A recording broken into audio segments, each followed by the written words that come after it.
Welcome back, NoDQ Galaxy, to a brand new edition of the NoDQ Review number 220. I am Virtue, the moderator, being joined by this week's elite panel of NoDQ. Of course, Aaron Rift is here. Robbie Weiss is back. Jeff Meacham, and of course, Son is back. What's going on, Son? Hey everybody, Son Goshaku here, and what an incredible newsworthy wrestling week that I am ready to talk with all you gentlemen. And what's up, No DQ Galaxy? Happy New Year. Hey, I haven't been on yet. Do you do Vince McMahon's voice? Oh gosh, pal, we got a lot to talk about. Okay. Welcome. Good to have you here, and we are going to be talking more WWE corporate drama, probably for most of this show, but we'll get to that in a little bit. Robbie, what's going on? You look comfortable down in your man cave there. Is that where you're at? That is, yep. This is my my beautiful finished basement. So I am in my basement technically whenever I'm here. Nothing, man. Just want to give a call attention, as always, to mental health, as I go to therapy at least once a week, depending on how that week goes. Sometimes more. Telehealth is also an option. If you're struggling or even if things are going great, I think you should definitely check in with yourself because you're worth it. You know, I always text you and it's just right to the point of like video games or whatever I'm talking to you about, do the review. I never ask you how you're doing. Maybe I'm going to just start saying, buck up, champ. Like, no, I know. But good to have you here. It's always fun when Robbie Weiss is in the house. And over to Jeff Meacham now. What's up, Jeff? I'll keep it brief. It's good to be here. I think the Walt Disney Company knows that I don't have a watch along this week because my entire schedule this week, except for today, has something to do with being at Disneyland, either working or as a guest. So I'm happy. I'm like the other Jeff, Big G. I'm happy to be here tonight. Happy to be here. And we'll get Big G back on eventually. Ever since we moved to Sunday nights, we haven't seen Big G for a while. And you know what? We bring him on each and every week when we show that picture of him just looking at Jeff Jarrett in AEW. I mean, so even though he hasn't been on, he's been here in spirit. I'm sure Aaron will throw. There it is, right there. That's tremendous. I want to give a shout out as well to Colin, the Cleaver Andrews. Yes. He was going to be on tonight. He's got some personal stuff going on. So hopefully everything goes well with that. So keep your thoughts with Colin, and hopefully he'll bounce back and we'll see him again soon. Yes. Aaron, what's up? Doing well. Best wishes to Colin. Hoping he'll be back on soon. We missed him tonight, but we'll likely see him in the future, coming back on the No DQ review at some point. I'm looking forward to this live stream. It has been a busy week, to say the least, in the world of wrestling. Very newsworthy, lots of rumors, lots of reports that turned out to not be true. Well, not lots, but there was one significant report that did not turn out to be true. Tons of rumors, tons of speculation and innuendo. Lots to talk about, even though I think we only have 2 official topics tonight. I think we'll easily clear an hour. And of course, chat room, leave your comments, send in your super chats. I'm sure Psycho Jet Black will have a comment about Ricochet or Bart Gunn. We always love the super chat, so feel free to throw in some opinions, throw in some alternate topics. Maybe we'll add a 3rd or 4th main topic tonight. We'll see how it goes. But Virtue, we have so much to talk about. I've been busy in the zone with Mario Kart. I'm ready to talk some wrestling. So let's. I think when Aaron saw that I posted 2 topics, I don't know if he realized the main topic, the one, it's literally 3 subtopics. So our main event's going to probably be 66 1/3% of this show. Son, I'm going to start with you Virtue before math. we talk. Yeah. Virtue math. Is that Steiner math? Son, before we talk about WWE corporate drama, there's always drama when we talk about AEW or just in general with the fans. But let's start off with Adam Cole made his return to AEW after some injuries, after an injury. So he is now back. So what's your thoughts on that? Let's face it, we probably won't see CM Punk back there. So could Adam Cole step into that CM Punk role? Maybe that's good for him that CM Punk isn't there. And, of course, we have new trios champions. It's the EVP Divas. And you could talk about anything else in AEW. Who was it? Anna Jay that got slammed to the floor. And, all kinds of botches always going on. Son, I'm going to start with you. Thoughts on AEW, specifically Adam Cole being back? Well, yeah, Adam Cole, the way he delivered his promo, it had me because when he said bad news, I'm like, oh crap. And then when he, said it's actually for the whole locker room in the back, I'm like, that was nice. That was good. And mentioning CM Punk, it does make me think that with CM Punk possibly not coming back to AEW, I could see easily where you can have Adam Cole step up to be that next top baby face to maybe take on MJF down the road. So I think right now he's in a position where if Tony Khan plays his cards right, he can definitely be one of those top baby faces for the whole company. And then as far as everything else, and I don't know if you all have noticed this, because particularly with me, I'm a content creator, so I do a lot of editing. So I mostly listen to Raw and most wrestling in the background, only turning when something pretty exciting happens. And I've been noticing a lot of these matches in Monday Night Raw, the crowds have been almost dead. But when AEW's on, man, they are raucous from the beginning to the end. So I have been noticing more and more with AEW, the crowd just seems way more into it than what's going on with WWE. So that's been definitely making the shows a lot more enjoyable. Now, I don't really watch Rampage that much, but I did see some of the clips like Anna Jay. I hope her tailbone is okay because, man, that looked devastating. I was wondering why they didn't put up like 2 tables when Bubba Ray did that same spot to Mae Young. So hopefully she's okay. That looked like a pretty bloody match, so I'm gonna probably go check it out. Definitely. I just actually, I the way I was following the storyline, I don't know if it was that bloody of a match. I feel like when these bloody matches happen often in AEW, I'm like, oh, it was that devastating of a feud. I didn't know because I did. Jim Rawson back in the day did such a great job talking about somebody's gonna bleed, somebody's gonna raise hell, and it's like, okay, I know it's gonna be a big brutal match. I almost skipped this. I skipped this match because I didn't think it was gonna be that brutal. Now I gotta go back. But overall, there's some good stuff. MJF, I'm loving his delivery. Looking forward to him and Bryan Danielson. I think they'll do pretty good for a last man standing match. It's tough to pull that off, but I think both of them will do that. So overall, I think more so the last few weeks, AEW has been pretty good. I am definitely enjoying all Elite Wrestling. All right, so I'm back to the crowd comment. So are you saying that in general, AEW's crowd is busier, more interactive than a WWE crowd? I mean, have you not seen any of the Bloodline segments? Everybody's standing up and reacting. Oh yeah, I'm not referring to the Bloodline stuff. I'm talking about most of the matches, because when I'm listening, and I told you myself, even I turn towards the TV when something comes on. When the Bloodline comes on, I drop everything. But it's just like for most of the matches for that 3-hour period, it just sounds like the crowd is just really low. And then for the other shows, AEW, it sounds like they're lively. So that's what I'm mentioning. It just feels like AEW from top to bottom, start to finish, is really into the show, whereas the WWE, it sounds limited. Gotcha. And you got to remember, you got AEW marks that are going to make, like, they feel like they are part of the show and they're going to try to get their company over and they're going to react. And hey, Jeff, how was what was it? The Forum? Was that where everything was at? Okay. Was it a sellout, or did they have to take, because AEW has been struggling selling the whole arena. How did they do it that night?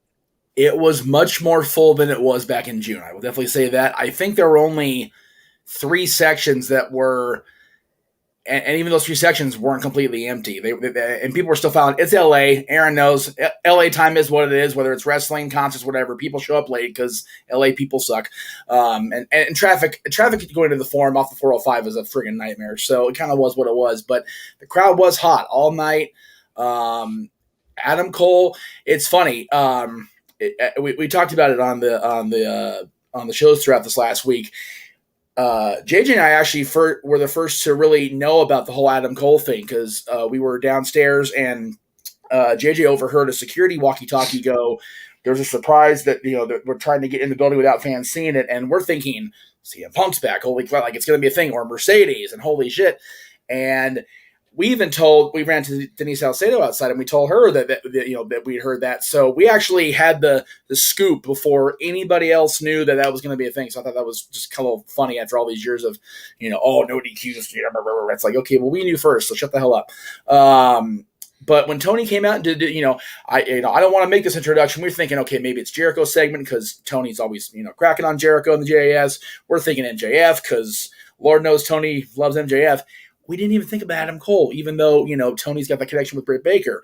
Man, when Adam's music hit, that place, I mean, I'm sure you guys heard it on TV, that place went knuckin' futz. It was so wonderful to see him come out there and pour his heart out to everybody. Son made a great point about, I've got bad news. Like, you hear the crowd buzzing like, oh, geez, we're getting a Bryan Danielson promo right now, son of a bitch. And when he said it's bad news for the locker room, that place popped like I haven't heard a pop live in a long time. I'd probably compare it to Max's promo last year, but, again, that promo kind of went where it went because of the whole thing in Chicago. But when Aaron and I were at SmackDown and Lesnar beat Kofi, like the silence after that kind of matched the pop that Adam got when he announced he was back. It was just like, it was wonderful. Overall, the vibe at AEW, I tend to agree. The crowds are definitely seeming like they're buzzing for the entire show, whereas, Virtue, you mentioned the Bloodline always gets that when they're out there. The Bloodline is the hot act in WWE right now, but once they're off camera or off the big screen, the crowd kind of like simmers below a boil. It was mentioned in the chat room, we're talking about AEW. I was, by the time Rampage started, we had moved down from where we were we were sitting right off the side of the stage. So I watched. What you're saying is there was open seats and you were able to move down. No, actually, it's because I went down to the bathroom and got into such a coughing fit from my Christmas cough that keeps on giving that security actually had me sit down so I wouldn't have to climb up the freaking stairs to where I was sitting in the Bob Uecker section earlier in the day. So as we were sitting there right on the side of the stage, so like I said, I saw and heard the bump Anna took when Willow put her through the table. Willow took the table completely. Anna landed head first on that forum floor, and I heard it more than I saw it. So I immediately texted Rick Knox after the show was over. I'm like, is she okay? And all I got back from Rick was, I haven't heard anything new, so I'm sure she's okay. And it's like, okay, I guess that's a good thing. Insider? Is this your news is good news, right? Is this your insider people? Well, Rick Knox is referee at AEW. Oh, so gotcha. Okay. Yeah, so and he was out there part of the post match cleanup after the women's tag match on Rampage. But Rick's also the referee that was raising the Bucks' hands at the end of their trios match. And congrats to the Bucks. People hate the EVP divas, like you call them, Virtue, but crowd was happy for the Bucks. So I don't know. I don't know how to feel about the future with or without Punk and AEW, but based on the crowd in LA, it seems like things are going to be going well. Well, I don't think they've broke 1 million viewers on Wednesday night since Punk's been gone. Maybe they have. I don't know. I don't pay attention. I don't think they have either. But again, the ratings are one measuring point. If you talk about live reaction and overall vibe, I'm confident they're going to have a decent future going forward. So if they were to try to sell out Jacksonville Football Stadium, where the Red Hot Jaguars are playing and winning playoff games in historic fashion, right? I had to get that. So, by the way, AEW fill out without Tony Khan giving tickets away in the nosebleeds, giving them to scalpers? Could they sell that out like WWE does WrestleMania, or make it look full? I have learned never say never in wrestling, and we talk about that all since Vince retired and didn't retire. I don't think they can sell out a stadium of that size. I think they'll do better than they did previously, but I don't think they'll sell it out for a while. And I will say this, as a non-Chargers fan but an LA boy, good job last night, Chargers. God, you guys suck. Oh, God. Anyway.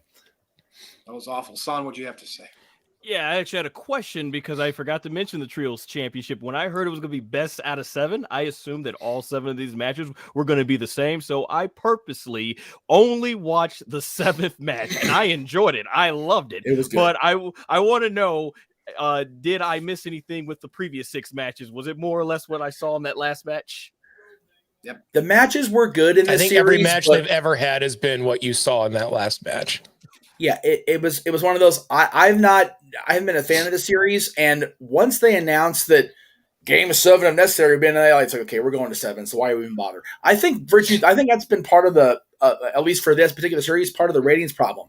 They freaking completely telegraph what they're going to do, so people aren't going to tune in to watch the other 6 matches on TV, knowing that okay, when they get delayed, they're going to have that 7th match. See, that's why I tuned in for the 7th match, because I knew that I would have a fresh perspective, which is probably why I enjoyed it so much. Well, yeah, you figure, they're in the Bucks' backyard. They're going back to the farm. The titles were designed for the Bucks and Kenny to hold. It was like 1 + 1 + 1 = duh. So, Yep. Well, Robbie, you're a big AEW fan, I know, and maybe secret AEW fan, but hey, you're on the floor here. I always love listening to you talk about AEW. So I know I've garnered a lot of goodwill since my return, and I think we're going to lose a lot of that here because this is all all my opinion. Adam Cole coming back was fine. I mean, I wasn't excited. I don't think it's not going to change any ratings. It's not going to do anything. Saying, son, no offense, saying that he could go in and fill a CM Punk role is ludicrous. Like, that's absolutely asinine. Like that. No. So, we want to talk about like quiet crowds and things like that. You have one of these companies, are putting out guys like Bray Wyatt, the Bloodline. The women's division is leaps and bounds better, production value, promos, literally everything. But you want to talk about them being all crazy over this trios garbage match. This was absolutely shit. This was a shit match. And I'm going to use your 2 curses for the podcast to describe that trios match. I'm going to tell you why. Every single move should have been a match-ending move. How in the hell am I supposed to like buy into things or these falls or whatever? Because after like the third poison Rana off a ladder through the table on the concrete that's on fire, after 6 dives, a jump from a scaffold, being suplexed off the top of the building, like how am I supposed to even be excited anymore? It's just like, just get it over with already. I've seen this match time and time again in AEW. There's dives. They have 7,000 things that should have paralyzed someone and they're fine. But then the next week, like someone will punch them with a ring and then they're dead for 3 hours. Like this is like, that's a continuity thing. So no, the trios thing was literally terrible. And again, you want to talk about crowd noise, like that's fine. I also saw news reports from North Korea after Kim Jong-il died, who was a literal monster dictator who starved his citizens and had them murdered. And people were sobbing in the streets when he died and vigorously cheering for his son when he took over power, knowing that he would be the same awful person. That fanaticism isn't always a good thing. And if you're going to use that as a judge of what is good and what is bad, I think that's a very flawed way to look at that. Again, if we look at strictly numbers, AEW, since its inception, is still a very niche product for a very small market of the wrestling fan base. It hasn't grown. It has not grown in any capacity since its inception. And literally every single match has been the same. They have not had any needle moving. They have had all these opportunities to do something big. And they chose to just, again, cater to such a small fan base. And I think that's their biggest mistake. And that's why I think they are never going to be in a league of even, I think, what Impact got to. I don't think they'll even hit that plateau. So that's kind of where I'm at with all of this right now. Adam Cole, cool. I mean, he's not going to replace CM Punk. Trios is shit. Bray is good. No. Bloodline is good. Women's division is great in WWE. So take that for what you will. Robbie, you know Welcome. What I did? Yeah. You know what I did? I made up my own best of 7 match series by fishing 7 different matches from these 2 guys from WCW, different matches from back in the 90s. So I could enjoy a really good best of 7 match series. And you know who it was? I found 7 different matches of Disco Inferno versus Alex Wright, and Disco beat him 4-3. I can't believe I found from 95 to 97, they had 7 different matches on YouTube. But no, seriously, I wanted to bring First of all, I was into Alex Wright Disco Inferno feud. I actually was, though. As a kid, I was watching those. Like, for whatever reason, I went down that rabbit hole. But a match I just recently rewatched was Hogan and Rock from WrestleMania. And that's what it comes down to, man. You how you don't need to do crazy stuff. You just need to work the gimmick, and you can get a stadium full of people in the palm of your hand. Yeah, and here's the thing. I think there is so much talent in AEW. I think they have literally some of the best professional wrestlers in the world. They have some of the best veterans in their locker room. unfortunately, they have someone in leadership, someone in charge who cannot delegate, and the boys walk all over them. So I think until something changes, but if you have someone like Cody Rhodes or even CM Punk and they can't make anything change, Big Show, Mark Henry, these veterans, I think it's the same thing people complained about Vince McMahon. It just happens to be the guy on their team, so they're totally cool with it. Yeah, well said, Robbie. That's why we have you on the show. We need everybody's opinion. Jeff. I was going to say, Dakota Scorpio. I like the Best of 7 series better with Booker T when it was Chris Benoit in WCW. That's just me. Who? Yeah. Well, and WWE, too. I forgot about that one. Yeah. They did it twice. So. Yep. That's Who's right. this Chris Booker Ben you T speak of? versus Chris Benoit before he was crazy. All right. Aaron, over to you. I know some super chats came in 20 minutes into the show, and we're still talking about AEW. Let's wrap it up. Let's move on to the bigger and better things, WWE corporate drama. Seems like the chat room would rather talk about football than AEW. But anyways, let's get to the super chats. It's football. You mean soccer? Yes. American football. American. Walter Cruz sent in $5. Thank you, Walter. Says, hope all is well with Colin. Nice to see Sun on the video. Please like and share the video. Welcome to the review, NoDQ Galaxy. # stick to my shtick. Thank you for that, Walter. Much appreciated. Now, Psycho Jet Black sent in a few super chats. He says, who should Adam Cole's first feud be with? All right, so I'll talk about Adam Cole right now. Somebody his size? I think that he can do great things in AEW. Now, I know some people in this panel don't think very highly of him, but the guy can talk. On the microphone, I think he can definitely hold his own better than most guys in AEW. And Robbie, I think you even have to give him credit for that. He's a better talker than most of the guys. My problem with Adam Cole is he's not believable because of his size. At least with Pac, he looked okay. But when Rey Mysterio was mainstream in WWE back in that early 2000s, that guy was jacked. That guy was monstrous. He had giant bulging muscles. And it's the same thing with Pac. Pac looks like a giant muscle. I just Adam Cole looks like I did when I was 14.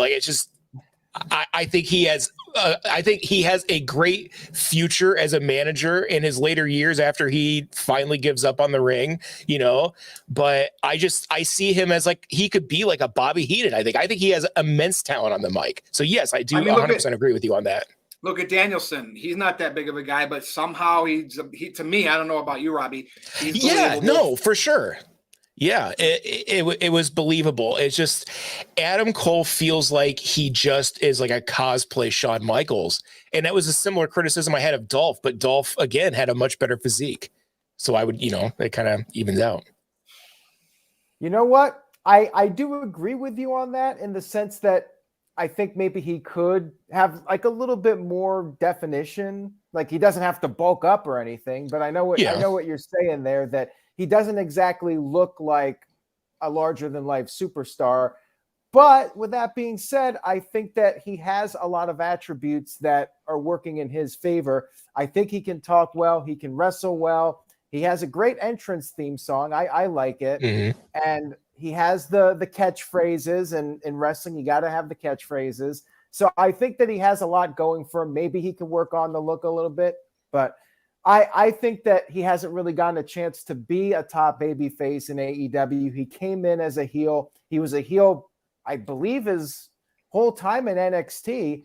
He got the big reactions, but he was never booked as a top babyface. And sometimes guys can connect on a top level when they're not necessarily looking like larger-than-life superstars. Some guys actually connect because they look like your average person. Jeff Hardy, and that's what I think, though. You could book him that way, though. He needs to go against opponents that dwarf him. You know what I mean? That he needs to be the underdog that can overcome things. He doesn't. He wins clean on some of these matches, and it's just confusing to me. You know what I mean? I can't buy that he's going to go toe to toe with someone like Wardlow or something like that. You know what I mean? I just don't believe it. So if Wardlow's not going for the title and Adam Cole does, why wouldn't Wardlow just go? Because he would clearly beat that guy up. like that kind of stuff is what bothers me about the AEW writing. Well, yeah, wrestling in general, yeah. Wardlow is definitely an issue. Like, where is he right now? He lost to Samoa Joe and then Darby Allin, and there's another guy. Like, they got too many guys like that. Yes, I get it. I think that if you have one guy that's small, skinny, but he overcomes the odds, like, you can have that kind of character. But the problem is they have too many guys like that. And yeah, what does it say when Wardlow cannot beat Samoa Joe, but Darby Allin can? Right. Well, it's almost like the reverse problem WWF had back in the day when everyone was 7 feet tall and 500 pounds and couldn't move. You know what I mean? Like, every match ended up being the same. And I think that's just something that we see now with some of the smaller guys in AEW. I don't think it's bad. It's not my cup of tea. I'm not saying you're wrong if anyone likes it out there. It's just from my point of view as an old curmudgeon, bitter man, like, that's what I see. Apparently Wardlow lost his ponytail. Aaron, would you agree if I said something like, AEW has that smaller guy and that niche programming, if you will, because they basically booked PWG up to a television product, because PWG was the exact same way for the majority of their existence. I mean, that's what AEW is. It's basically a mainstream version of PWG. Yeah, which is why it was such a, oh my God, you're going to the PWG. It's like, well, yeah, because half the freaking company books for both companies. It's kind of stupid to say that, but okay. Let's see. Walter Cruz. So I'll touch on this real quick. Walter Cruz sent in a $2 super chat. Says the live crowd is loud, but it does not translate to ratings. And that can be true. But like Jeff said, it's just one way of measuring AEW's success. The bottom line is, how much money are they getting paid by Warner Brothers Discovery, and how much will they get for their renewal? If they get more money than what they're making now, then who cares what the ratings are? It all comes down to how much money they're making. And as far as the live crowds go, 11,000 people. They still had a big turnout in LA. TNA, I think their record was about 8,000 for, I think it was the lockdown pay-per-view in 2013. And so attendance-wise, TNA has never come close to AEW. No.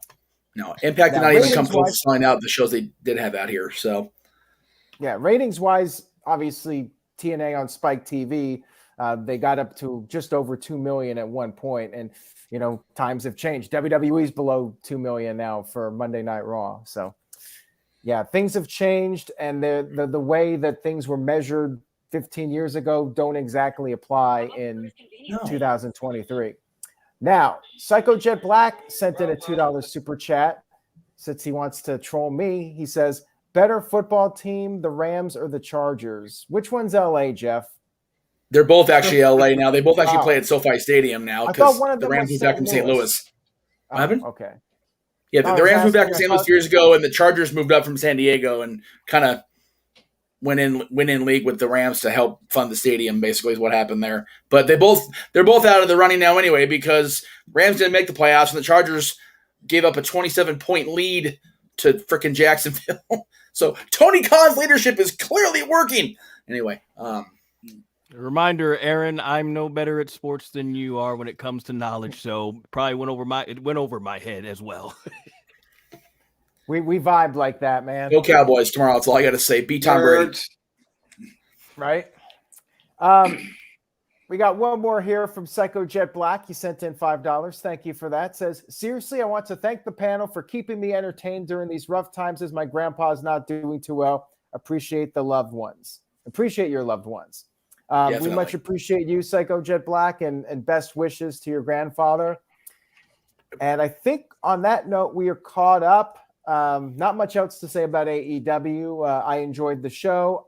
Oh, I do want to say I enjoyed the ladder match. I know it's not Robbie's cup of tea, but to me, it was the final match, and it had to be the most exciting of the 7 matches. You build up to the last one. They go all out, and it was a spectacle. Like, do they sell? No, not really. Do they do a million moves and everybody's popping right back up? Yeah, but it's entertaining, and I'm fine. I accept it for what it is. Is it going to necessarily bring in new viewers? Who knows? I mean, it hasn't really yet, but the fans that are already watching like it, and they're buying tickets and they're buying the pay-per-view. So if AEW is making money, more power to them. Jeff, has there ever been a best of 7 in wrestling that didn't go all 7? Or a best Not that I of can 5? recall off the top of my head right now. See, No. if you, that's really telling us wrestling's fake. When every time it's been done, it's got to go all 7. Or 2 out of 3 falls. Every once in a while, somebody wins 2 falls in a row, though. But almost every time, that's happened before. But yeah, I mean, I get, whatever. All right, main event time. So we're going to be talking WWE Corporate here for the next 30 minutes. Now we're going to break this into sections. Right now, let's wait on all of the potential sales rumors talks, and obviously you saw the thumbnail for this video. That's what we're going to close with. But we're going to go around the horn first here. And who's really in charge of WWE? So Vince McMahon wrote this letter, got back on the board. A couple board members are gone. A couple of his board members are back with him. Stephanie stepped down, retired, which she was going to do anyway before all this Vince stuff happened, her leave of absence. But this is an official resignation, not just a leave of absence. So who's really in charge? Triple H is there. This is what all those fans are really hoping, that he stays part of, like, the main guy of creative, and Vince is just back to help the sale. But son, I'm going to come over to you. Like, Stephanie's out. She's gone. Vince is back, and he's the chairman of the board, like the way I read it. Now, Nick Khan is still in place as CEO. So your chairman of the board is more of just a figurehead, the McMahon name on the board of directors when you're trying to sell your company for $6, $7, $8 billion. But a lot has happened right there. Triple H sticking it out. Son, what do you have to say on this? Don't talk about any potential sales yet. That's the next round. All right. Well, first, Stephanie McMahon, that's big, man. Ever since I was a kid, Stephanie McMahon's been a part of WWE. I remember when she first came a part of the storyline with the Undertaker abducting her, right? And they did that whole thing with Vince and Austin, and she's been a character ever since then. She's worked behind the scenes. I know she's done a lot of PR work. I don't know if she knew how to speak Spanish beforehand, but I know she helped a lot with like Spanish work with PR since she speaks it. She was in creative a time, so she's done a lot as well as her corporate roles. And the fact that she is gone out of nowhere, something is truly going on behind the scenes there in Titan Towers, because one moment Stephanie said, I apparently to the talent or the employees that nothing is going to change. Vince is coming back to help with the sale, and then like 3 days later she's completely gone. So it's crazy. And I read the stories behind it. I think they were talking about like the stuff that was actually documented, how Vince wanted to come back to help the sale, and then after that, I guess they felt that like the whole entire board, from my understanding, said that they don't feel comfortable with Vince coming back on because of all the investigations and other stuff that apparently we don't know about. And that's where Vince decided to basically state all pretty much in there. He worded it, of course, differently, but that if he does not come back to the board, then he is the one who has the final say so in terms of media deals, in terms of a new TV deal as well. And when you look at WWE the past 3 years, because when the pandemic was at an all-time high, it was showing that those TV deals and that the Peacock deal, that's what's keeping the company so financially successful. And had the board decided not to bring Vince back, it would have been very interesting towards the end of this year when those deals came up, because I remember, as Eric Bischoff once said, when they were going to give him WCW, you get it, but no TV time. Well, what is the company worth without the TV deals, the media deals? Because we know moving forward, these platforms basically where you're streaming, that's the future. And if Vince basically made it clear that the company gets none of those without him, he played this card. And I think he had 81% voting power virtue to answer your question about who's really in charge here. It's Vince McMahon. He gets the final say so. He had the most power in it and everything. So yeah, and I'm guessing Stephanie did not want to be a part of it. She worded it nicely, and I'm thankful for her contributions to WWE. But yeah, obviously Vince McMahon still has the power, and we'll talk more in detail when it comes to the sell portion. Which I'm gonna, when we get to that part, that's where Nick Khan comes into play, because he was known for closing a lot of deals for WWE negotiations. And that's him and Vince. I'm telling you, man, that could be the power team right there. And that's what helped Vince get back. I mean, think about where we were 6 months ago and where we are now. Vince McMahon is back on the board of directors. Robbie, what do you have to say here? I mean, Nick Khan's in charge. He's the CEO of the company. The majority of the board as a collective are in charge of WWE. I think Vince has bullied his way back onto a position. And much like Donald Trump, I think they're just going to placate him and let him think he's doing something important and then let the adults in the room take over because Vince is, no longer fit to run a company.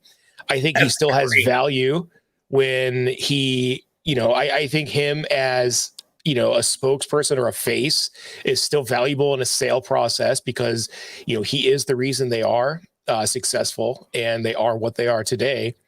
But yeah, I mean, I think Vince is there as a figurehead to push a sale through, but I think, it's Nick Khan and the board who are in charge. I think Stephanie stepping down is more indicative of a sale that's coming and not any drama. I don't think there's any like ill will or bad things that are happening in any of this process. I think she's going to get out now because she's probably about to get a couple $2 billion and she's going to continue to have the greatest life that's ever been. So, I think we're just watching a lot of old, rich white guys probably about to get rich. It's shocking. Sure.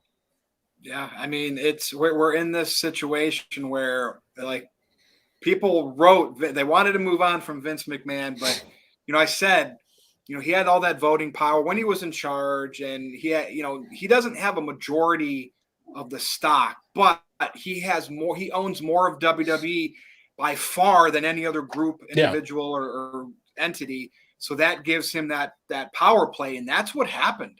He's back in charge because of the power play. Like, it's interesting on why Stephanie is not, but maybe maybe the kids are at a certain age, and she knows WWE is so demanding on her career that she has to give that up to focus on the family. Who knows? Jeff? We just have to keep in mind, though. This is a $1 billion business. This is not a wrestling storyline. Things are going to be a lot more boring, and they're going to be a lot more cut and dry than what we may interpret them as. It's a $1 billion deal. Vince is a figurehead. Everything makes sense from a business standpoint of why this would happen. That's true. Jeff, any input here? I kind of, on the Stephanie part, I talked about it Tuesday night on Talk Wrestling, so I don't go too far down the proverbial rabbit hole. But I will say I found it funny. One of the first things she did after the resignation went down was do a normal person thing. And she's had ankle problems for a while, so she got her ankle surgery. So she's home recovering. So, it was mentioned, Stephanie's been a part of the company since the majority of us have been kids. I mean, Aaron, I think when you started watching after WrestleMania 3, I think she may have been like doing the merchandise thing, but not too far long into that, she was, moving up in the company. So to have, we said it last year, to have a WWE without Vince McMahon in any way involved was a weird thought. I think not having Stephanie involved now and having it be finite, like, okay, I'm resigning, I'm leaving, that seems even more weird to me because, all of us, I'm sure thought, once the old man does, die or retire or whatever, that she would just kind of settle into that role and be in the big chair. And we got that for a good chunk of last year. And now it's not going to be a thing. And, the timing of the resignation and then the announcement afterwards about the unanimous vote, which we'll get to later, I'm sure, Virtue, it made it seem like there was much more of a power play than just, okay, I'm following through with what I was going to do in the first place. All last year, people talked about, oh man, Mox supposed to take his vacation, and then the whole thing in Chicago went down, so Mox had to extend his stay on TV, and then he lost the title. Okay, well, now he's going on vacation. And this might actually happen now because, Adam Page took his friggin' head off Wednesday night, so maybe Mox will get the vacation now. Same thing with Stephanie. She was going to take the leave of absence, and then, the old man's in trouble, so, okay, we'll put her back on back in the big chair, and hopefully, with any luck, she can, do a normal thing like be a mom, be a wife, have a semi-normal existence, even with a McMahon last name, God forbid. Now, how does this happen? Somebody, not a board member, a stockholder, and I'm sure there'll be a few more, but like sues Vince McMahon for coming back. But like, since he's been back as the chairman of the board, their stock has went up. It's like what's it like? That's got it. Like there's no Vince McMahon. I don't know if McDivitt's still his attorney or not, but like I'll think of all the legal stuff over the years that WWE and Vince McMahon have been part of, and I'm sure they've had to do some settlements here and there, but ultimately, over the grand scheme of things, Vince just never gets anything like a bad image because of court and lawsuits and stuff. He always comes out on top. And that, to me, the lawsuit stuff, that's not going to go anywhere because if he's back to sell the company, like I think I don't know why they would, Robbie. Why would they sue Vince McMahon for coming back? When is it because they don't want it to go private and they think they're going to lose on their investment because of the scandal? Well, they wouldn't lose on their investment; they get paid out. Depending on they what probably they bought their stocks when Vince was in power. Now, it was probably before all the sex stuff came out, but let's revisit that a little bit. What did he do wrong other than use company money, which clearly he could have paid back in restitution? What did Vince do wrong legally? SEC, I don't see anything after him at this point. Like WWE spent a buttload of money investigating all of that, and where are we at? He's back with the company. I think they're suing because I think while on paper, like I said before, Vince McMahon's a figurehead and that could potentially help a sale. On the other side of that, if you have Disney interested in purchasing it, they are extremely careful of their PR image, and they would probably want to distance themselves from Vince McMahon during all these allegations and want a fresh start with it. And it could potentially impact what Disney's willing to offer. So in a sense, it may actually cost people a lot of money depending on who's looking to buy the company and how they view Vince. If they view him as an asset and something that, they love because it's whatever, awesome, then that helps you. But if they care about their PR, their image, and, and the bottom line, the reputation of their company, especially if it's a company like Disney, I think that could potentially have negative consequences. So that's possibly a theory of why someone I think would sue in that instance. Yeah. And to me, the people that sue is they have fun saying they own part of WWE, even if it's a small part. And the fact that the company could go private and then they can't be part of that anymore. And they could be snowflakes. And therefore by default, you're a bad man, Vince McMahon, and I'm suing you. I don't trust anybody these days, but all right, Aaron, over to you. And then we'll come back to round 2 here for this main event about the WWE corporate drama. We do have a few super chats here. Darren G sent in one with a question. We'll answer that in a little bit, Darren. Thank you for that. This Guy Experience sent in $2, and this is going back to AEW. He says, AEW may not grow if they just do dive all day. Do you guys really think the dives hurt the AEW product? I mean, WWE does the same thing too, where wrestlers are diving in almost every match. It's a very common thing. I think people just want to have anything they can latch onto to attack either company when they want to make a point to bitch about it personally. Well, why can't they just not like it? Yeah, why couldn't it just be they just don't like it? I think dives suck in both companies. I think they're dumb. I think they're a risk that doesn't need to be taken. People have had careers ended for it. They always look stupid. Everyone involved that's standing there waiting to catch them looks like an asshole. So I think it's just something that should be out of wrestling in general. It's just pointless. It's the cooperation part that's really ugly. Yeah. And you're right. You can see it in both. But it's more prevalent in AEW because I think they're less polished there. I mean, there's more wrestlers that seem less polished. There's more. They take turns.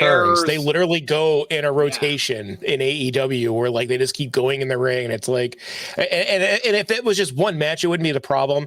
It's every single match is like a dive fest. So I would agree. I think it's stupid. Yeah. Well, I mean, Robbie, you figure in that women's tag match, you had, one of those awful tower power bomb suplex spots, which I get it. Everybody in that move looks like a complete freaking buffoon.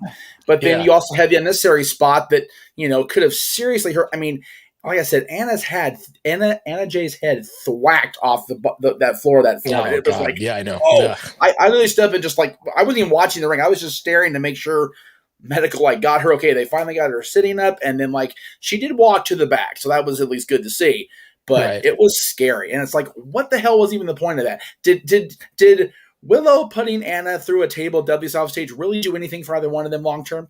Hell no. Did anything that happened in the trios match, is that anything you're ever going to remember 5 years? Like, if I were to say, hey, remember that best of 7 trios match? What about that match did you like better than all their other matches they've ever had? What would you point out? Well, no, because the moment was the moment of the Bucks and Kenny, up there on the ladder with, Don Callis and the other guys and Rick Knox. 6 weeks. That was it was for the moment, not the match, and that is a major thing for a lot of people. I got just one thing to add. I do think there's a lot of moves in pro wrestling done way too much in every single match. At the end of the day, it's all going to come down to characters and story. And something Virtue mentioned earlier was the Hogan Rock match. When Roman Reigns and Sami Zayn finally have their one-on-one match, the crowd atmosphere is going to be off the charts. And I don't even think we need to see anything crazy, because the emotional investment from the several month period that it took to build up to that match is going to be crazy. I want it in I Montreal. 100% agree with that. Could they make that happen in Montreal? Right. All right, Seems Aaron, to be back the to place you. to do it. All right, let's see. We have some more super chats here. Psycho Jet Black sent in $5. Thank you for that. Says, Vince in charge of our days and our nights. Vince in charge of our wrongs and our rights. Charles. So I say, don't want Vince in charge of me. What was that, Virtue? What was that from? What song? Charles in charge. Charles in charge. Thank The 80s for that, babies, thank Psycho you for Jet that. Black. Michael, thank you. Appreciate that. Scott He's always Bale. entertaining us with his super chat, so thank you. Scott Dr. Bale, who was Dakota relevant then. Scorpio. Dr. Dakota Scorpio sent in $5. Thank you for that. Says, the greatest trick the devil ever pulled was convincing the world he didn't exist for 6 months. Very true there, man. Not when he's wrong. Yeah, he is not wrong about that. The whole Stephanie story was shocking to me, and I do think that there's more that we do not know, and we may never know. Stephanie, she might go on RF video one day and say something, but unlikely. I think that whatever drama is going on behind the scenes will not come to light.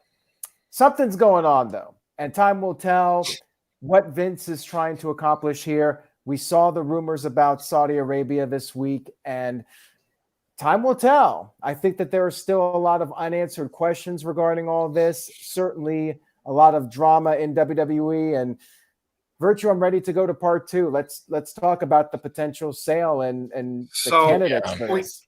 We kind of talked about this last week, but the rumor came out, right, where people thought that WWE sold or was going to sell to the Saudi Arabia Investment Group, PIF, which has small stakes in a lot of things across the globe. Let's face it, Saudi Arabia is full of oil and gas, and that's why they have all this money and they can do this kind of thing. We know they're might as well call them still culturally, ethically a third world country because of, we can go on and on about that part politically, but the fact is they have money and they can buy whatever they want. They just increased their stock in Nintendo in 6%. And this is where people will argue with me like, oh, well, it's different when a company owns a whole company versus just having stakes in it, and why fans could be outraged. First of all, who's buying WWE? Like Saudi Arabia, that's a very big possibility. Like last week we talked about it, and Aaron was like, well, NBC, Universal, Comcast, okay, they could be the number one contender.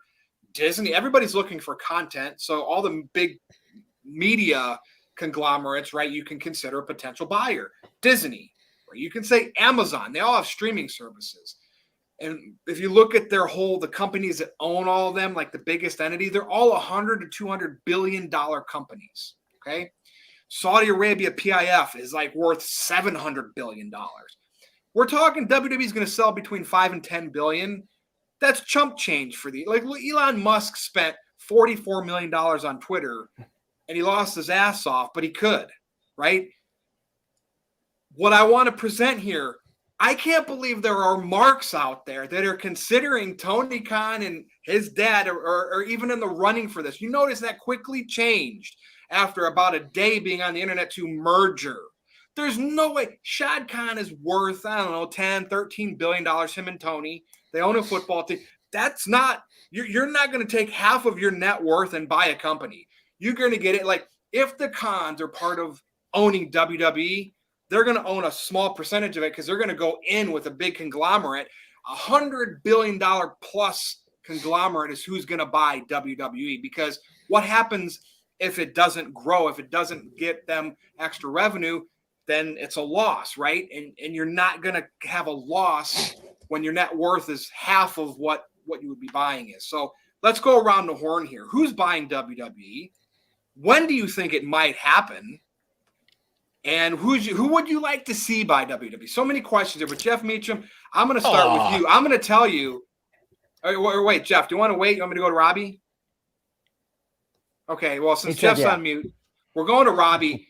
Like, there's no way, there's no chance in hell that the Khans are going to be anywhere. And just for the principle, Vince McMahon's pride won't let it happen. But Robbie, so you're 100%. Go. You're 100% right on that. Vince would never sell to the Khans or probably anything they were involved with. I think.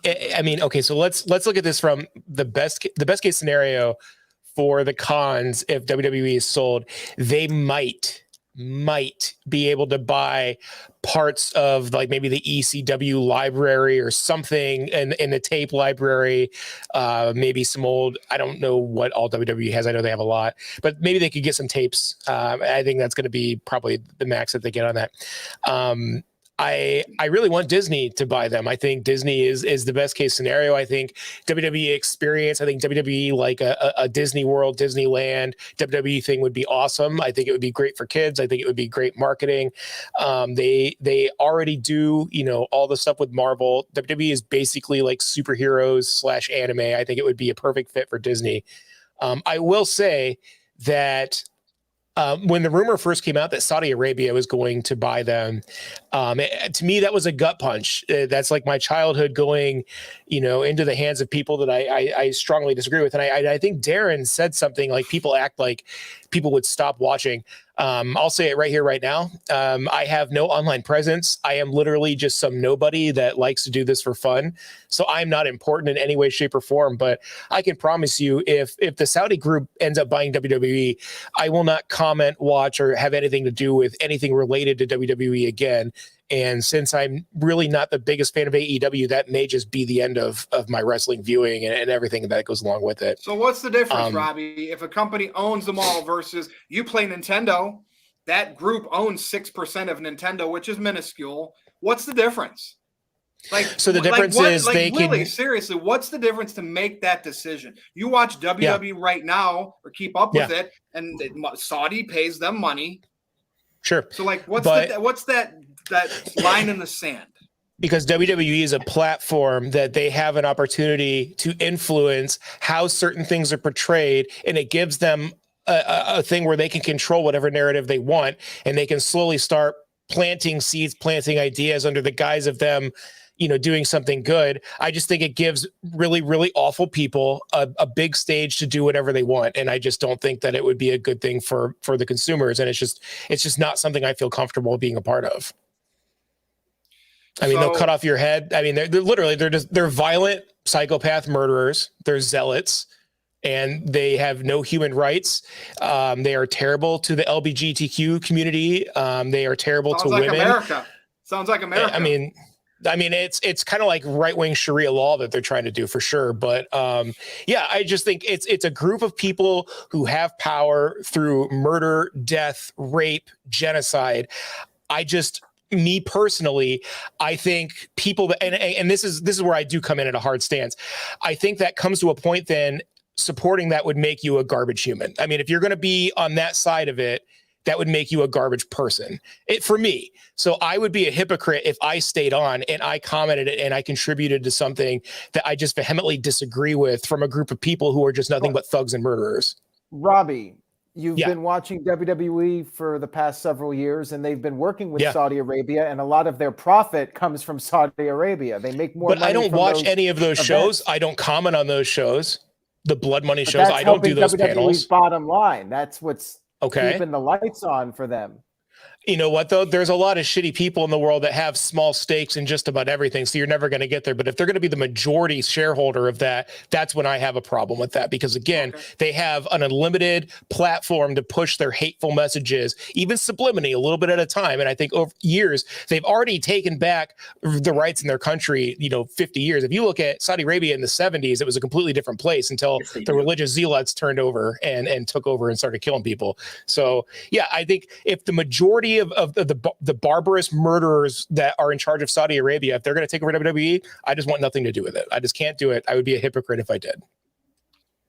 Fair enough. I feel no matter who buys WWE, they'll still be strong because wrestling fan, like, you're going to have your people like Robbie that'll leave, but like, I just think overall it won't make a difference because there's people that have to still consume the wrestling, and that includes people that love it and the haters because they got to have. But that's why I'm a casual fan, man. You know what I mean? Yeah, and I think that. So, son, I'm going to come over to you now. Lot to digest here, just like what Robbie said there, and of course the cons, which Robbie, I definitely agree with him. We debunked that. Like, there's just no chance in hell, man. I will eat crow among crow if something weird ever happened like that. But Vince's pride would not let it happen. Right, son.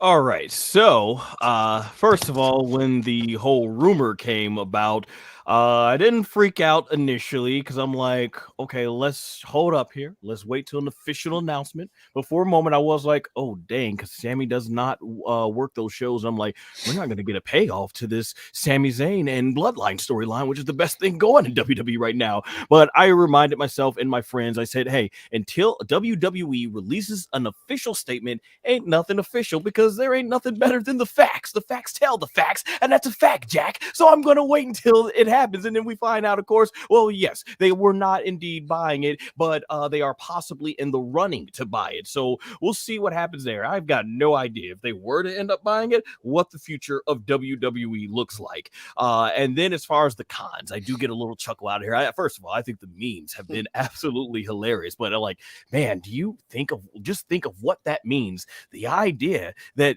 they put out so much money, whatever company the cons work with, Vince McMahon hands his entire empire, everything he has built, right over to the cons on a silver platter, and also most likely wanting to still be in part of creative. That means he's going to take enough money from the cons to where he now has to answer to the cons. Like, wow, that would be crazy. And initially, I think I'll say this, we would probably get a better version of the invasion angle. I think the lessons from WCW and ECW merging against WWE would be learned, but when the dust clears and all the jokes are aside, we don't need another monopoly in professional wrestling. Regardless of whether anyone out there likes AEW, I think we all can agree having another company out there that can match WWE's prices for these talents has made it a lot better for the talent to go somewhere. It has made the competition between companies better, so we at least have that going.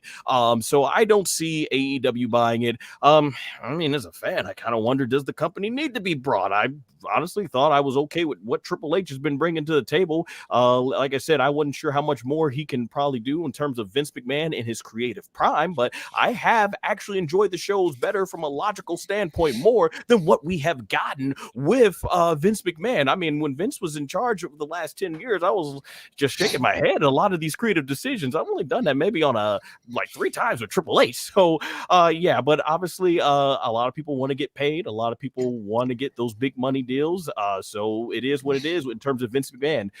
That's why when it comes to this whole speculation thing, I have no really big company that I care to see WWE basically get brought out because, man, WCW, think about that. Remember when WCW was brought out by a company, was it AOL, and they didn't care about WCW so much to the point, I guess they didn't even do their research. Could you imagine Vince McMahon walking in ready to pay his multi-million dollars? Like, here we got, and they said, listen, just give you the WCW $2 million, take it or leave it. oh dang, pal, take this back. That's pocket money for me, pal. He probably gave it, and that just shows you they did not care about WCW. And I hate to see WWE get sold to a company where they don't care about the WWE. So whoever ends up with it, I hope that they care about the company. That's the whole thing in all this. So I won't speculate honestly on it, because until something is made official, we'll see it. I just hope it ends up in good hands. But as of right now, the one thing that is for sure, and Aaron mentioned it earlier, time will tell. Vince McMahon holds once again the future of WWE in his hands. So I'm just hoping right now we get at least a Triple H booked WrestleMania season, because after that, I don't know. I can't, there's no, with Vince McMahon having as much power in the company as he does, there ain't no guarantee if Triple H is going to still be a creative. I hope he is, but no guarantee. So we shall see. Time will tell. As Sting would say, the only thing that's for sure is nothing's for sure. Before we get to Jeff, I just wanted to answer Ratnick. He said, does Vince have the final say on who buys the company? Yes, it's all about Vince here making the decision. And the belief is that Vince might only agree to a sale if he gets creative control. And that's why a lot of people are thinking, will Saudi Arabia actually be the ones to buy WWE? Because they seem to be the only entity that will be okay with Vince running the company again. All the other companies, the belief is that they do not want Vince involved because of the reasons that Vince has not been around. Son? And I got a question about that. If Vince McMahon were to say sell to a company where they get the full control, is there anything at that point to stop the company that ends up buying it from kicking him out of the company? Because once they have the power and Vince gives up that power, of like, what stops them from not grabbing the Vince? deal has to be made. Confident.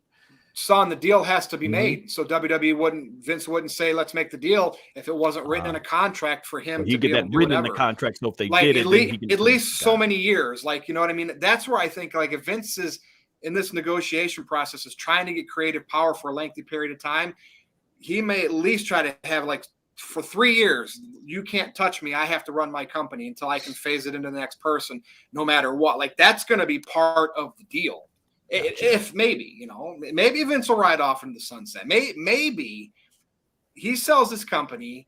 He doesn't want to work for it once it's sold. He gets his couple of billion from the wholesale that he's got the rights to that goes in his bank account. And then the landscape of wrestling changes. WWE crashes. The people that buy it like have trouble and they want to pawn it off. Vince comes back at half price and says, I'll give you $1 billion for my company back. And then boom, he just made tons of money on his company. I don't know. Never say never, right, Aaron? Because we're talking about Vince McMahon back on the board. Two more things to say is I don't think Vince getting sued is going to go anywhere, because I think only the World Wildlife Fund was the only one that was able to win that battle. And then in terms of Stephanie McMahon, I just want to say thank you to Stephanie McMahon, because she contributed so much to WWE. So definitely, if this is the end for good of Stephanie and WWE, thank you for her contributions. And actually, son, with the WWF thing, like, that went on for a long time. Vince just didn't let that one go. He spent a lot of money trying to get that. So you know that he's going to fight till the bitter end. But think about it. Business was booming from the Attitude Era. At that point, I'll change my name now, pal. We're making big bucks. We're publicly traded. All right, Jeff, over to you. So one of the comments earlier was Disney doesn't have enough money to buy WWE. They're a $181 billion company. They've got the money.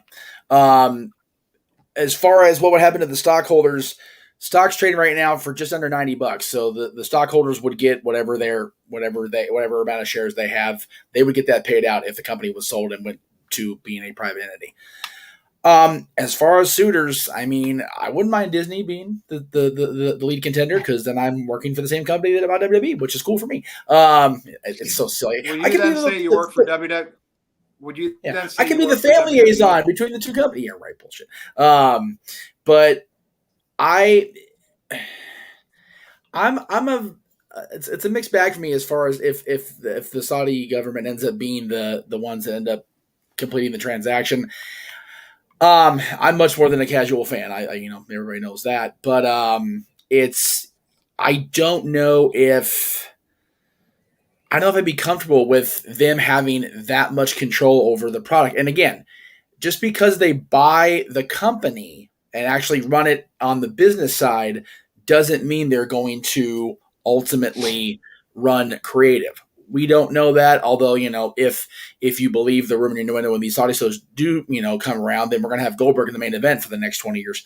So there is that problem for me personally. But Disney would be wonderful. I know Comcast, who owns NBC Universal, would be a interesting choice. It really just depends on, a lot of things. There's a lot of factors that, even we as, informed fans don't know about, obviously. So Disney Plus already airs a lot of the WWE Network content in countries that don't, have the Peacock platform. So, and then there's the deal with Fox. Virtue, you mentioned when the sale go down. I don't see them reneging on the contract with Fox until that's over, which will be the end of, I think, either this year or next year. I forgot when the 5 years was. So, and I disagree with this because there's so much synergy, possibility of synergy with the companies if Disney buys it. Like you said, attractions in the park, meet and greets in the park. Character development within different areas of Disney World, Disneyland, Paris, all the different countries around the world that house Disney parks, plus content on Disney Plus / WWE Network.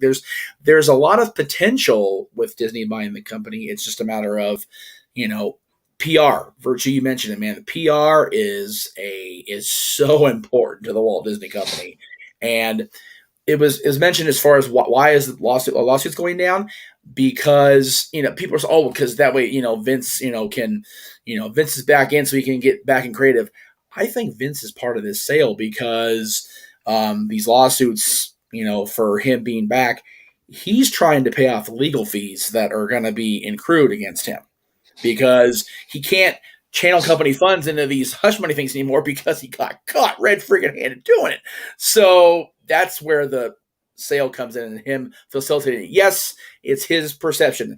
Vince is in charge of the company. Sale goes down easier. But a lot of it is, okay, Vince is going to have the money to pay off, all these lawsuits and legal fees, and then he can maybe, like you said, Virtue, right off into the sunset. Like, I'm just looking at some of these other companies, like, and what their worth is. Like, Amazon is like $1,000 billion. Like, it's ridiculous. Apple. Like, I mean, in some of these companies, it wouldn't make sense. Like, why would any of these other companies that don't have like some type of media? Like, Amazon would make perfect sense, actually. But yeah, it's crazy. Like, WWE is going to be sold probably anywhere from 6 to 10 billion. At least. It's going to be a mega conglomerate. Like, there's no doubt in my mind. Aaron, what do you want to add to this? We do have some super chats here. Psycho Jet Black sent in $2, says Vince would rather sell to Slapnuts than Tony Khan. You're probably right on that one. Yeah, well, I mean, Jarrett was a recent executive in the company, so there was that. Walter Cruz sent in a $20 super chat. Thank you very much for that, Walter. Much appreciated. Says the people that own UFC have a bigger chance than people think of buying WWE. Dana and Vince McMahon are friends. They can buy WWE and put Vince in a position of power, giving him the last laugh. Plus, crossover between the UFC and WWE equals money. And they both treat women fantastically, I hear. Oh, yeah. Now, that's Endeavor, right? That owns UFC. So, I mean, they're in the running for sure. Psycho Jet Black sent in a $2 super chat, says Mickey Mouse versus Von Wagner and a Hell in a Cell. As long as it's Mickey Mouse from South Park, that way Von Wagner gets his ass kicked. Imagine that. Imagine Mickey Mouse on a WWE program. That would be interesting. Hey, have him come out and be like, there's only one way to settle this.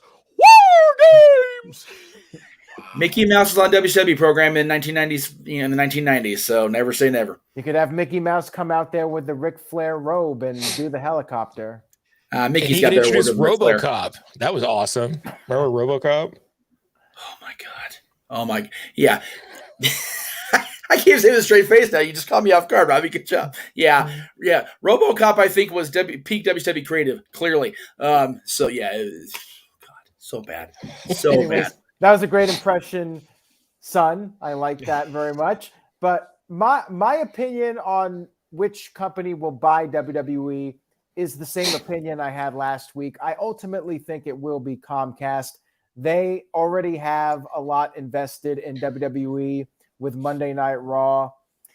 I think that the whole Tony Khan and the Khan family possibly being interested, I feel like that is clickbait. Hence, we put that as the thumbnail for this week. I would be very shocked if that ever happened. And you could say, well, what if they offered a lot of money? At the end of the day, I think, as we already said, Vince McMahon's ego would never allow it. Even if they offered tens of billions of dollars, I don't think Vince would go for it because of his ego. Even if they said he could run the company, I don't think he would. So you'd say it's highly unlikely in all likelihood, Aaron? Yes, absolutely.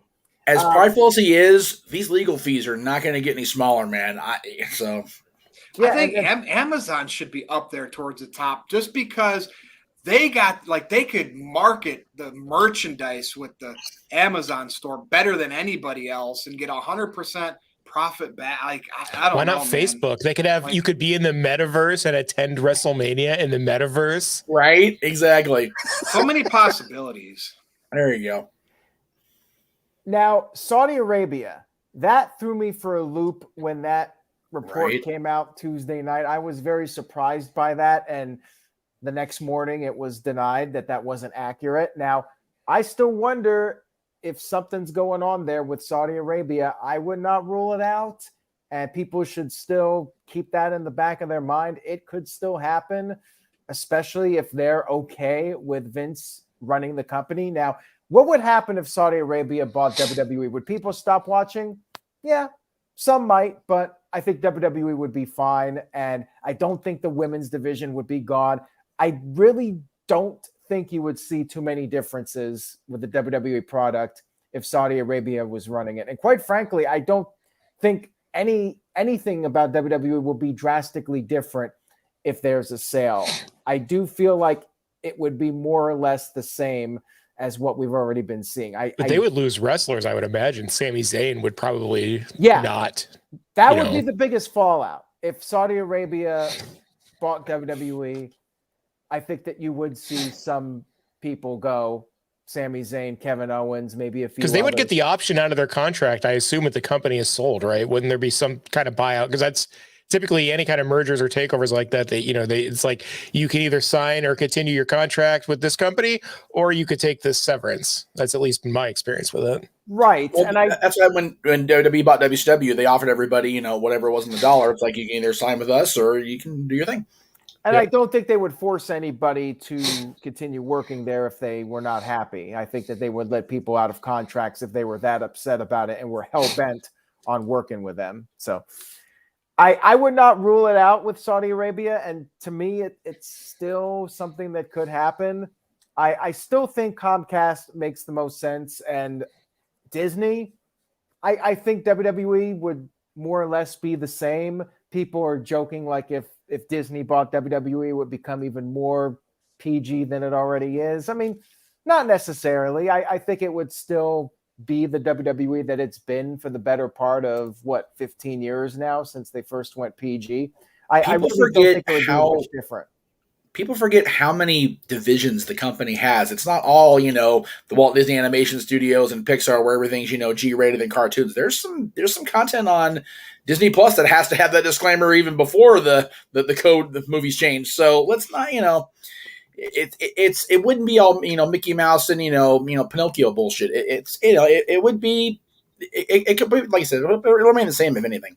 I really think people need to pay attention to the TV deals, and that's why I stress Comcast, because if Saudi Arabia buys WWE, there's all this talk, will WWE have trouble having a TV deal if Saudi Arabia is running things? So that's something to take under consideration. And, if if Amazon buys WWE, what does that mean for the next TV deal? Does WWE move to Amazon? What happens there? So there's a lot of things to consider with this potential sale. And I think logically Comcast still makes the most sense, but we'll see what happens. I mean, anything is possible. It's going to be very interesting to see how things play out. And will WWE even be sold? Like, I mean, there's no guarantee 100% that it will happen. It definitely seems like it's going in that direction, but you know, it's something that could definitely change as time progresses.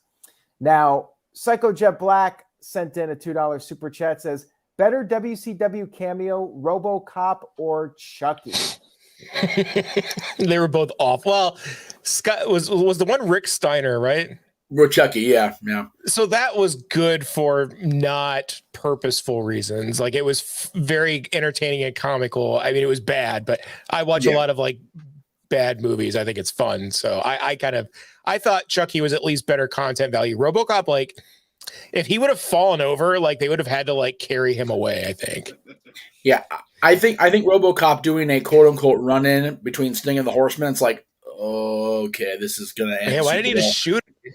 That would have been better. RoboCop just because they could have had like anyone who's seen that scene in RoboCop where they kill the executive, they could have had those things on a vest with someone, and RoboCop could have came out and killed Arn Anderson. And well, no, they already had a horseman try to kill a horseman. They don't want to do anything else like that. But yeah, just shoot Ole Anderson, you know, on air. Everyone would have to do that one anyway. So you know.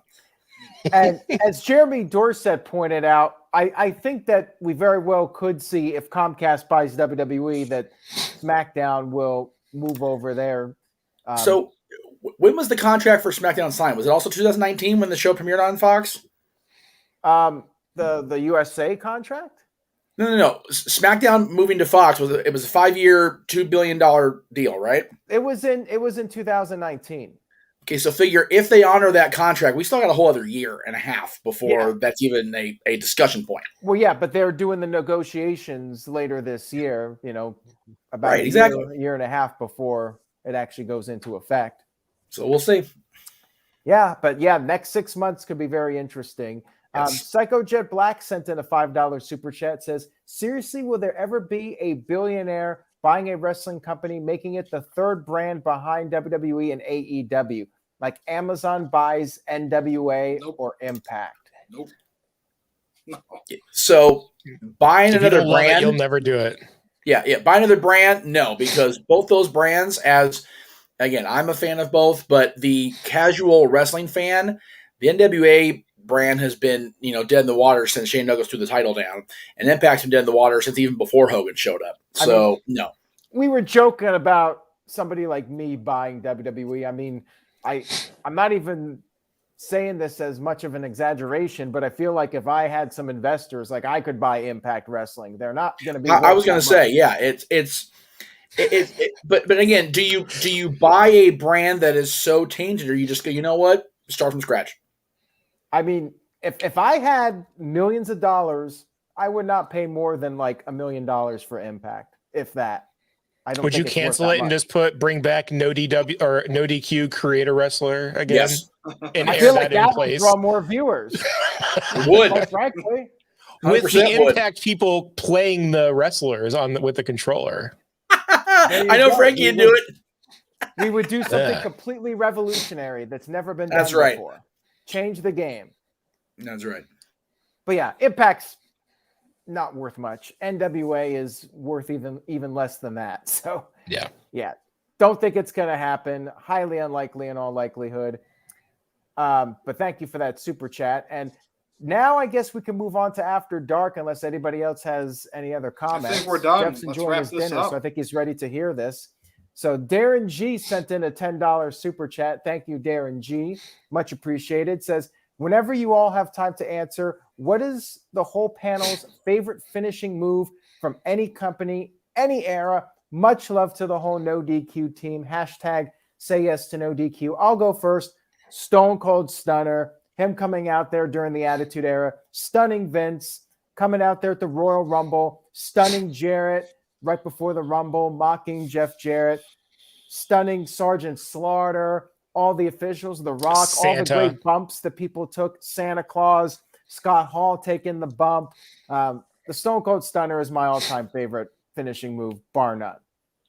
Virtue? The Meltzer driver. Oh, wait, no, I'm just kidding.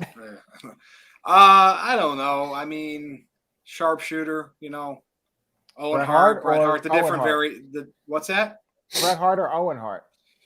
Or Sting. Owen kind of did it the other way. Yeah, I like Owen's probably the best, but Owen and Bret. Sting's was like a weird standing up one. Scorpion Deathlock. Yeah. All right, Robbie. So a little underappreciated, I think, especially in like the climate today. But I think Jake Roberts' DDT was probably my favorite finisher. I thought it looked vicious every time, and I think it happened from a mistake. I think he messed up a move he was trying to do, and that's how he invented it. But Jake Roberts' DDT was awesome. Yeah, I remember him DDTing Ricky Steamboat on the concrete to start their feud in '86. And now he wouldn't have even gotten a 2 count. No, I mean, Steamboat would have popped right back up from that. Or like in that War Games, they would have slammed Flair's head in the Hell in a Cell, and then he would have done a dive off the top of the cell, and it would have been really cool. And the crowd would have chanted, "This is awesome," and "Fight forever." Fight forever. And they would have drawn 900,000 viewers for it. And Ric Flair would not be alive today. So, yeah. All right, Jeff. Very much.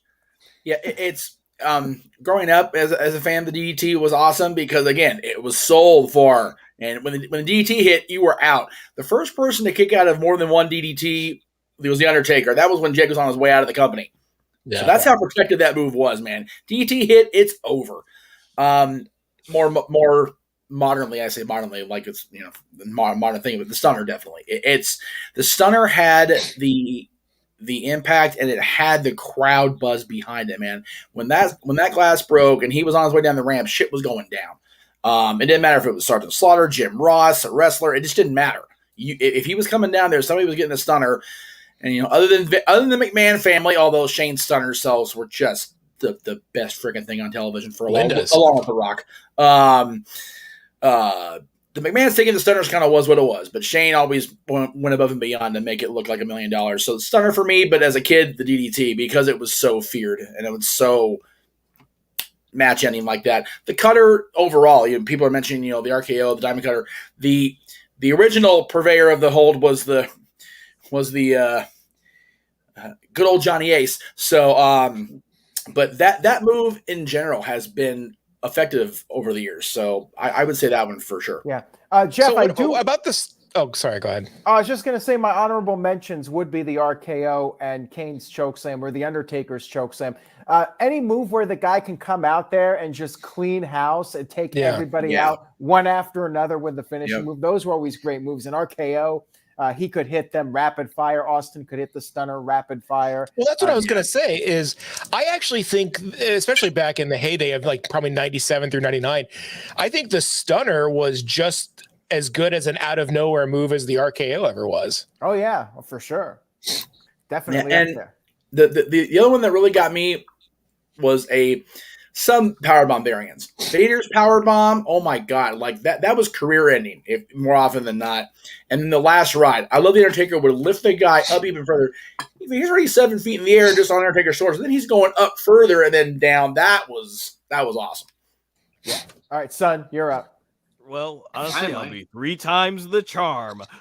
Stone Cold Steve Austin's my all-time favorite moment, and as you all mentioned, there's just so many iconic moments just from that move alone. So, hands down, my all-time favorite finisher. And if it's okay to segue into something that a lot of people may have forgotten with all the news, Monday Night Raw has hit 30 years, which is really incredible.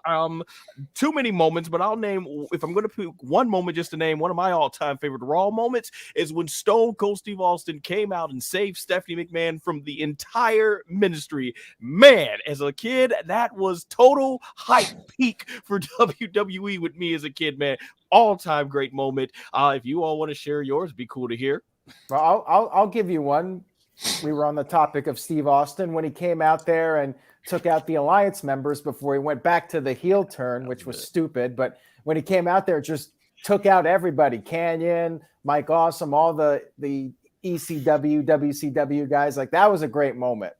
The old Stone Cold. The old Stone Cold. the whole lead up to that with the promo with him and Vince, Vince encouraging him, and and then Austin walks out and give me a stunner, damn it. Austin stops, and then he kept going like, oh, we had him. You mentioned the stunner. We mentioned the stunner. Talk about Raw moments. The moment that led to a big Raw surprise. I mentioned Steve stunning the McMahon family, including Linda on their homecoming. Linda McMahon's heel turn, as ill-fated as it became, the initial moment of it where she fires JR and kicks him in the groin, you're going, what? Not you too, Linda. Like, it was just like a complete what the hell. You never saw that one coming. That's when she had her arm around Jim Ross, and Jim Ross was like, you tell him. He's like, you're fired. Yeah, because Vince and Stephanie were just running him down for having laughed at him the previous week. So she, come here, Jim. It's okay. And she just looks at him with that beautiful, that beautiful smile of hers, and just, you're fired. And Jim kind of, and then she just winds up and kicks him. It's like, oh, like no. Linda was the only one that never turned heel up to that point out of the McMahon. Right. Everybody popped. Yep, it was the only one. Just like the last holdout. No, it's terrible. Oh, Virtue, do you have a pick? No. Oh. Okay, No, this went on way too long. fair enough. Okay. Yeah. Well, Psycho Jet Black sent in a $2 super chat. Says, what is the best Undertaker match from WrestleMania? I got one offhand right now. The No Way Out match with Kurt Angle from 2006. Excellent match. Love that one. Anybody got one? A lot of matches, but triple threat match, Vengeance 2002 against Kurt Angle and The Rock. Awesome triple threat match. Just Kurt Angle. Well, I'm going to pile on to the best Raw moments, and I'm going to say it came from the single greatest storyline that's ever been on TV in professional wrestling history, and it was the very first Paul Bearer promo talking about Kane and starting that whole process, because there was no better storyteller in wrestling at the time. And even as a kid, man, I was probably like 12, 13, I think, when that happened. I was so invested into Kane and what was going to happen from it. I think that was just probably one of the biggest Raw moments, at least for my memory, my personal memory. Yeah, just hearing that back now, I mean, you're a but they have to bleep out. I mean, and Percy's his face was so twisted and contorted from the emotion. That was he was so good. His yell, Kane is alive. Your brother is alive. Kane told me, and then I'll kill you right now. You tell the truth. It's like, I can't say that anymore on television, Mark. And you know what? I'm sure Robbie would agree with this. I mean, we're talking about this stuff now. How long? 25 years after it happened? Are we going to be talking about that ladder match at the Kia Forum 25 years from now? No. Time will tell. God, no. You definitely will not. You won't even remember because it, it lumps in with everything else together. Like Robbie said, it was a cool series of moments. In a vacuum, it's awesome, Yeah. Are they long-term enduring where we're going to, seriously, they went from big trios victory. They win the series. Now they're facing Top Flight on Dynamite. Like, who the hell cares? For real, though. We're going to get Top Flight a match with 2 out of the 3 trios champions. So no title, but we're going to wrestle on Impact. Wow. On Dynamite. Okay, cool, guys. Remember that time 25 years ago when that guy did the top rope suicida? Remember that one? Yeah. Oh, yeah. Tope suicida. I got to be correct here. Tope suicida. Right. And as far as Undertaker non-WrestleMania matches, all the Mick Foley matches, Mankind, of course, Hell in a Cell, Shawn Michaels, Bad Blood is at the top of the list. So there's a lot. Undertaker's had Bad Blood was so cool. Yeah, that was a good debut. I think that was the best debut of a monster heel in ever is the debut of Kane. I agree. And Vince with a great call too. I say Bad Blood doesn't get near enough love. I mean, it was Vince's last show as a full-time commentator. It was a solid undercard, and you had Hell in a Cell and Kane's debut. It was a good show overall. And if I remember right, that was the first WWF match that got the famous rating from the NorCal journalists since. Actually, I think Brett and Owen got 5 stars. Well, I was going to say it was the first one since. Where was Brett and Owen or Brett or I don't think the WrestleMania 10 ladder match got the 5 stars, but like I said, it may have. I don't know, but the fact is, a Hell in a Cell match, which technically speaking, wasn't all that all the moves and everything. Undertaker beat the hell out of Shawn Michaels for 20 Yeah. minutes. It just beat the crap out of him. And it impressed Big Dave enough where he gave him a 5-star. So, go figure. And that was the last one for like 15 years. Yeah, Shawn it Michaels was. and The Undertaker at WrestleMania 25 didn't get it, and people were Which triggered by that I for find years. so hypocritical of him and so hysterical. Dave Meltzer knows shit about He how does. big He of a knows match is. shit He because knows it's absolutely nothing. yeah. Then why did the Young and Bucks what's name their worse- finisher after him, huh? What's worse are the fans that pay him money to listen to his opinion. It's one of If those. you're some of them in the NoDQ galaxy, I'm calling you out. Well, that would Cancel be that Kayfabe subscription. Candy. Sorry, not sorry. Buy the Yeah, apology for like, virtue T-shirt he and get knows over your damn nothing. selves. He knows nothing Yeah, about the business other than he can gather some information from a couple of moles and spit it out and get it right 25% of the time. Is this what Vince Russo said and you're parroting it? No. Oh. I mean, Jim Cornette, Eric Bischoff, they all say it. All Because the it's guys true. that want attention. And Aaron, the only reason that the Bucks named they're Muda, not all guys that want attention. I mean, they've already done it. They're already set in life. Dave Meltzer's the one that wants attention. the only reason the Bucks named Muda for him is because And the he fact was that picking on dirt him so much. sheets- The fact that like other dirt sheets look at his opinion and value it and post it. Dave Meltzer reports. Aaron, I know it's your livelihood, but like every time I read articles and it's from Meltzer or like those people, it just turns me off. It's like, what do they really know? They know absolutely shit, and they get respect because they make a living off of it because they have fooled wrestling marks into thinking they know they have insider lingo. If you go back and you can take your gut feelings, I'm not even going to say me, your gut feelings over the last 10 years, I bet you're more accurate on what ended up happening than what these dirt sheets are. You should be on that level of Dave Meltzer's income. Like, you know what I mean? Like, I feel we'll see. bad. Like, you are better than he is. Well, But for whatever if Comcast weird buys reason, WWE and things you know stay what the I same, mean? then Like, I feel like and what that's I you don't said have a moral. makes Your sense. gut is better than I don't know. Virtue, do you want to know how awesome and informed these dirt sheet people are that cover wrestling? J.J. Williams and I had the scoop on Adam Cole before anybody else did. So that's how much they know. And Okay. you talk to your buddy referee too.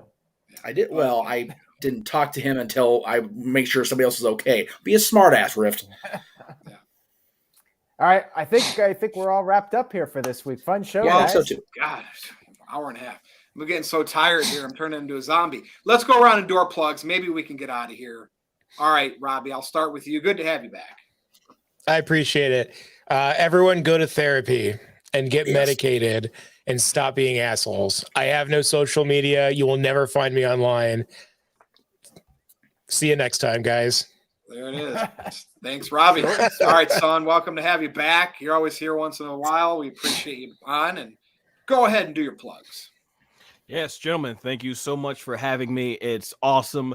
Always talking pro wrestling with you gentlemen. And as you all can see, basically, all my main content is there on my YouTube channel. If you're a wrestling fan, well, obviously, if you're here, you are ranking every Survivor Series match. I started something new with pay-per-views now, so I put a lot of production into this one with B-roll of the screenshots and a lot of graphics and everything to it. So hope you enjoyed the experience. I'll be doing this for all the big four main PLEs moving forward. Also, if you want to see my voice acting, my acting, filmmaking work, check it out, especially if you like anime. I have a real life anime influence film called Battle Deception. Been working on it almost 11 years, and that's the teaser trailer. It's all there, and you can find me at all my social media platforms along with YouTube, Twitter, Instagram.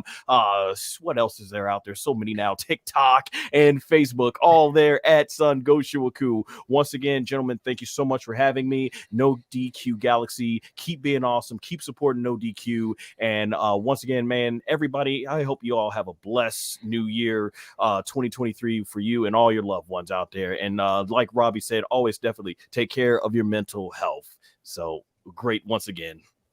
Good having you on as always. Over to you, Jeff. And Jeff, in case you didn't know, I just want you and others to be aware, I'm Dylan Folk's daddy. Nice. All right then. Renegades reviews this week. JD's continuing his month of musicals, Les Miserables, Cats, Chicago, and the Idina Menzel documentary. Tomorrow at 7 o'clock Eastern, just before Monday Night Raw, I'll be posting my interview I conducted with Adam Contras, who is behind the Guinness World Record first official online vlogger, Adam Conscious. Of course, he's had Fastest DeLorean. He's had a Meeting Michael documentary about Michael Jordan. So this is like his own life story, and it's the second chapter just recently released on Amazon. All of his movies are on Amazon, so please go check them out.